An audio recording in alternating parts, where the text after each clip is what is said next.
E uma das coisas que eu destaco e trago a atenção aqui é que muitas vezes nós estamos emocionalmente distraídos.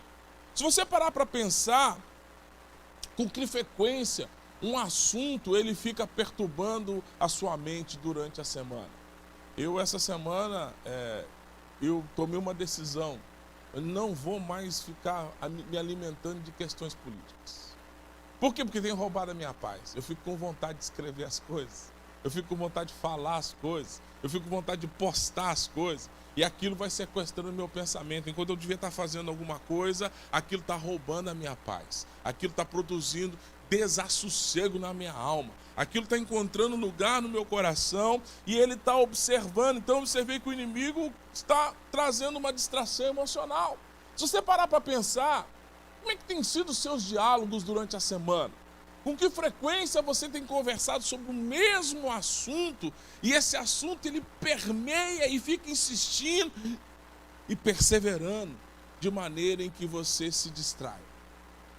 A gente parar para pensar, você tem conversado sobre coisas novas? Você tem conseguido experimentar a novidade de assuntos? Ou os assuntos eles são recorrentes? Isso é uma distração. Por quê? Porque ele quer prender você em algo emocional. Então é importante nós entendermos que por muitas vezes, apesar de acharmos que não estamos sendo distraídos, nós estamos distraídos. Por quê? Porque um assunto ele fica indo e fica indo. Lá em casa, às vezes, a gente vai começando a conversar e eu falo assim, vamos trocar esse chiclete? Né? Já perdeu o sabor, já perdeu o açúcar. Ele já não é bom mais para estar mascando. Esse assunto já incomoda. Então vamos trocar o chiclete? Às vezes é importante entender que você está mascando um chiclete velho. E persevera nesse chiclete. Né? Eu, quando criança, até já falei isso aí, a gente mascava um chiclete e ele não era tão abundante como nos dias de hoje. E aí, às vezes, você tinha acabado de abrir um chiclete. E a mãe falava, vem almoçar. Você falava, meu Deus, agora que eu abri o chiclete, você tinha que bolar ele de novo num papelzinho. Nem papel você jogava fora, né? Ficava no bolso. Embolava, botava na geladeira. Embrulhava um pouquinho de açúcar. Você nunca fez isso não, né? Embrulhava um pouquinho de açúcar, guardava ele na geladeira para dar depois do almoço. Você pegava o chiclete guardadinho e continuava mascando aquele chiclete. Gente, que coisa sem juízo. Como se fosse funcionar. Mas fizemos, né? Eu, pelo menos, passei por isso. E às vezes a gente está fazendo isso de forma frequente. Pegando um assunto que já é velho, já passou, já aconteceu, não faz parte mais. Aí a gente embrulha ele, guarda na geladeira com um pouquinho de açúcar. Aí quando encontra, Alan, que bom que eu te encontrei. A gente nem terminou aquele assunto ainda, né? Pega o chicletinho e vamos de novo.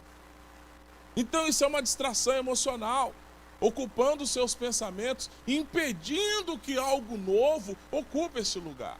A gente muitas vezes se comporta dessa maneira e a gente precisa entender, se nós ficarmos ocupados recolhendo recortes de jornais velhos, nós não conseguimos nos concentrar nas novas notícias. Amém? Você tá discernindo isso?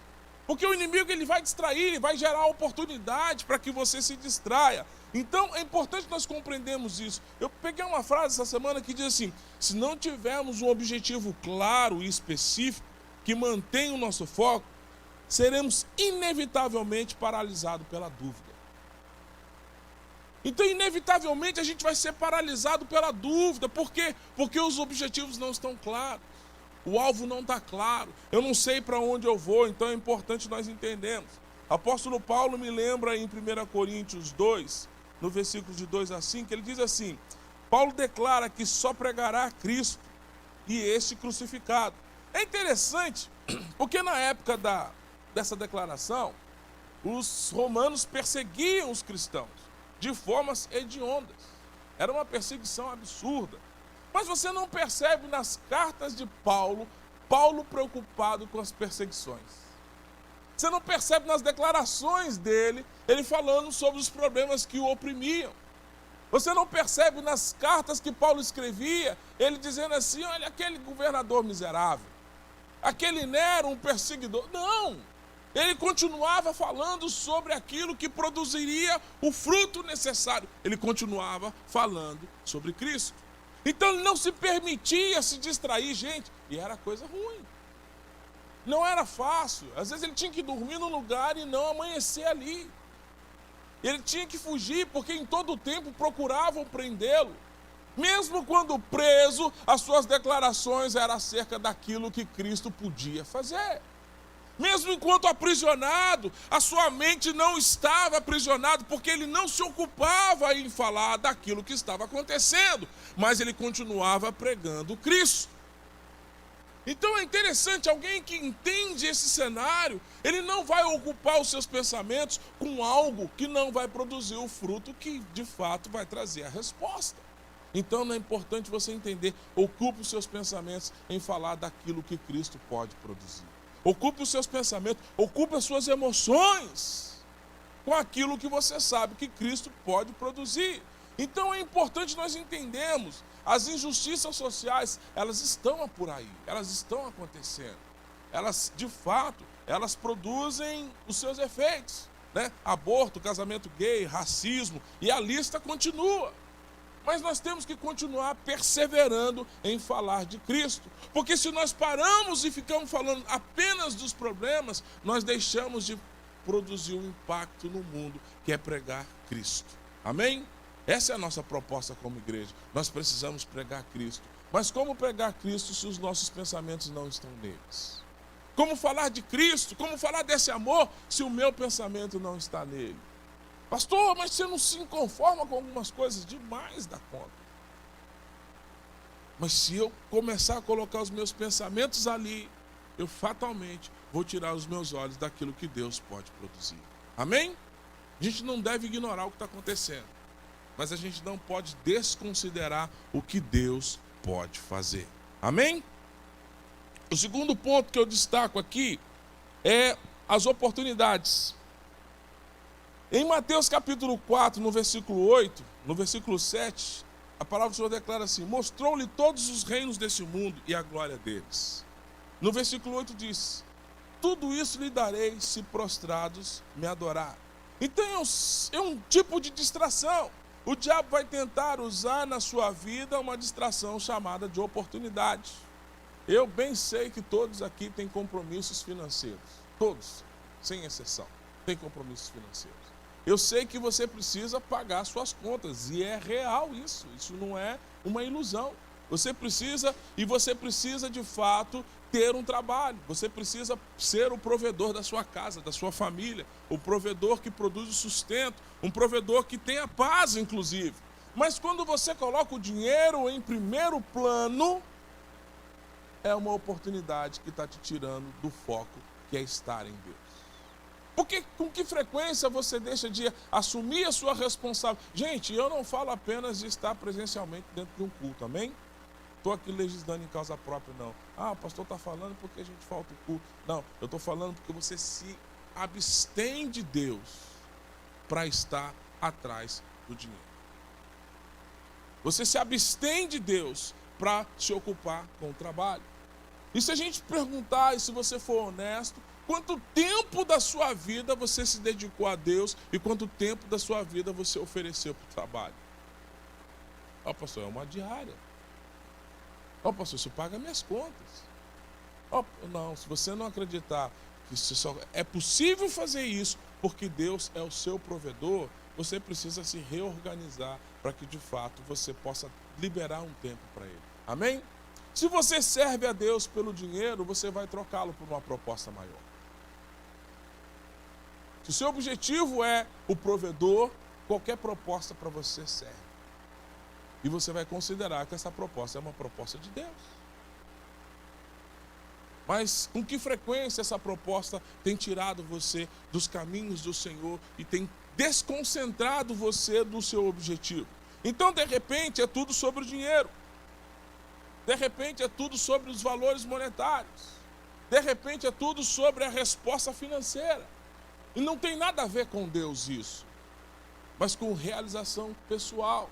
E o inimigo vai saber disso, e ele sabe disso, e ele vai fazer o que for possível para distrair você de alcançar a sua resposta em Deus. Então é importante entender com que frequência você está se distraindo, com que frequência você está perdendo o alvo, com que frequência outras coisas têm surgido ao seu redor, fazendo com que você se desvie daquilo que Deus tem para você. Eu creio de maneira fiel que a palavra tem lugar para prosperar, se ela encontrar no seu coração uma terra preparada. Eu creio de maneira fiel que Deus é um Deus que continua operando. Talvez você possa estar aqui falando, esse culto hoje foi meio loucão, né? Eu acredito que Deus operou nesse lugar. Eu creio que Deus falou aos corações essa manhã. Mas essa palavra pode não encontrar nenhum lugarzinho para encontrar a reverberação dela. Mas ela pode encontrar um lugar para ser fecunda, frutífera e próspera. Eu não estou aqui pedindo a você que você abra a mão do seu trabalho. Aliás, a maioria das pessoas que não frequentam a igreja estão lá fora, esperando você, crente, lá fora, para que elas possam estar aqui dentro. Pastor, então eu tenho que largar o que faço? Não, necessariamente não. Você precisa ser quem você é lá também.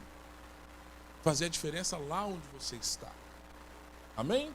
Porque isso vai fazer com que de fato você se concentre em quem você é. Então é importante entender que eu gostaria que algumas pessoas pensassem mais sobre Deus. E de fato se concentrasse mais nele. E nunca se movesse especificamente por questão financeira. Comecei dizendo aqui, eu bem sei das suas necessidades. Assim diz o Senhor, né? Eu bem sei o que vocês necessitam. Eu sei que vocês precisam comer, eu sei que vocês precisam beber, eu sei que vocês precisam se vestir. Mas buscai primeiro o reino dos céus e a sua justiça, e as demais coisas vos serão acrescentadas. Se eu não creio nessa palavra, tampouco essa palavra vai surtir efeito sobre a minha vida. Amém? E a terceira distração aqui, eu encerro, é a distração relacional, distração de pessoas. Tudo começa com quem você confia. Então, as pessoas, elas podem ser a maior distração que Satanás lança para nos tirar a vitória. Sabe aquele amigo que surgiu do nada e de repente virou best friend? E ele vai continuar enviando pessoas, essas pessoas tentarão distrair daquilo que Deus está te chamando para fazer. Às vezes relacionamentos, eles são a maior dádiva da vida, mas eles podem tirar você daquilo que você está buscando ser em Deus. Então, se você não tiver o discernimento, se você não compreender isso, se você não discernir isso, você vai se perder na multidão de pessoas. No Evangelho de João, no capítulo 3, João ele faz uma declaração, ele chega e fala assim: presbítero amado Gaio, a quem, por causa da verdade, amado, oro na expectativa que tenha boa saúde e seja bem sucedido em tudo que empreenderes, assim como é próspero a sua alma. Ele diz, pois senti extremo júbilo de receber a visita de alguns irmãos que nos deram boa notícia da tua fidelidade. Como segues o caminho da verdade. Aí no versículo 4 ele fala bem assim: ora, não tem alegria maior do que esta, em saber que os meus filhos estão andando na verdade, com bom testemunho de Gaio. No versículo 5 ele vem: amado, tu é fiel no que está realizando pelos irmãos, ainda que sejam desconhecidos, nos quais perante a igreja deram testemunho a respeito do teu amor. Aí ele chega no versículo 9, ele fala: escrevi à igreja, mas de Trefesse, um bom nome que você dá para o seu filho, que aprecia ser considerado a pessoa mais importante entre eles, não nos recebe. Por esse motivo, se eu for vos visitar, chamarei a atenção dele para o mal que está fazendo ao proferir palavras insensatas contra nós. Não satisfeito com esse desplante, ele se recusa a receber os irmãos e impede que desejam recebê-lo e o expulsam da igreja. Amados, jamais imite o que é mal, mas sim o que é bom. Aquele que faz o bem é de Deus. Aquele que pratica o mal não conheceu a Deus. Entretanto, quanto a Demétrio, todos tecem bom comentário sobre ele. Inclusive, a própria verdade testemunha ao seu favor e não entendem como as coisas funcionam no reino de Deus. Escolher confiar na pessoa errada é um dos maiores erros que você pode cometer na sua vida. Como é importante escolher em quem confiar. João aqui ele fala de duas pessoas que andam pela verdade, pela hospitalidade, mas fala de um que o umbigo dele é o centro do mundo. Fala de um, tem um aqui que não está dando bom testemunho, esse não imite. Então você precisa entender que no versículo 11 ele fala: amado, jamais imite o que é mal. Você entrou no núcleo de relacionamento, observe o que é bom e observe o que é mal. Observe o que frutifica e observe o que não frutifica. Observa o que produz de fato edificação e o que não constrói absolutamente nada.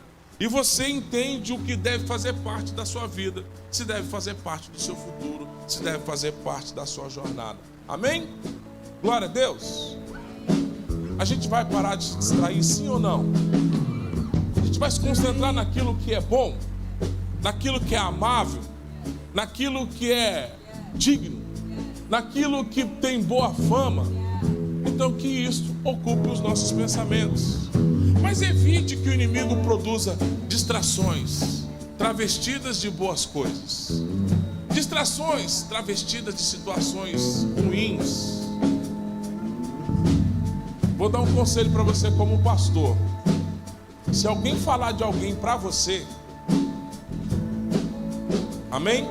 Se alguém falar de alguém para você, não ouça. E não seja cúmplice. Amém? Esse é um conselho de pastor. Deixa eu te falar de alguém, não ouça. Porque você não vai poder ajudar. Ainda mais quando alguém fala de alguém para você e diz que não é para você falar nada. Ó, vou te falar um negócio, mas você não pode falar nada. Quer dizer que agora eu não posso nem ajudar e sou cúmplice. Não ouça. Não empreste os seus ouvidos. É distração. Porque isso vai tirar você de onde você podia estar indo. E agora você tem um problema que não é seu, guardado com você. Faz sentido? Porque, gente, é impossível nós gostarmos do pai se nós não gostarmos dos filhos. É impossível. É impossível você dizer que ama a Deus, mas não ama o seu irmão. É impossível. Eu amar a Deus, mas eu não amo. Por que você saiu da sua casa? Porque eu não gosto dos meus irmãos. Então tampouco você ama o seu pai. Porque o seu pai deve estar triste porque você está triste com o seu irmão. Sim ou não? Então, o conselho de apóstolo Paulo é: no que depender de vós, faça o que for necessário para estar em paz com todos. Amém? É só uma aspas na mensagem, porque isso pode dar uma distração para você. Amém? Reveja aí, reflita, internaliza isso e vamos viver uma vida plena em Deus. Amém? Feche seus olhos, quero orar com você. I'm gonna see a victory. I'm gonna see a victory. For the battle belongs to you, Lord. I'm gonna see a victory. I'm gonna see a victory. Yeah. For the battle belongs to you, Lord. I'm gonna see a victory. I'm gonna see a victory. For the battle belongs to you, Lord. I'm gonna see a victory. I'm gonna see a victory. For the battle belongs to you, Lord.